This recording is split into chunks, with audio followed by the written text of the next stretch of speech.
एकदा संत नामदेव महाराज पंढरपूरला विठ्ठलाच्या दर्शनासाठी आले होते. भक्ती अपार होती, पण मनाच्या कुठल्या तरी कोपऱ्यात एक सूक्ष्म भाव दडलेला होता.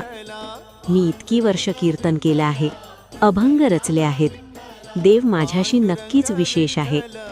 नामदेव महाराज मंदिरात गेले. विठ्ठलासमोर उभे राहून कीर्तन सुरू केलं. कीर्तन रंगात आलं असतानाच त्यांच्या लक्षात आलं, मंदिरात काही लोक गोंधळ घालत होते. कुणी हसत होतं, कुणी टोमणे मारत होतं.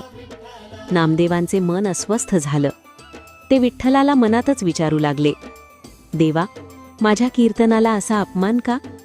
तेवढ्यात अंतर्यामी आवाज आला, नाम्या, तू कीर्तन माझ्यासाठी नाही, लोकांसाठी करतोस. तुझ्या भक्तीत अजून मी नाही, अजून मी आहे.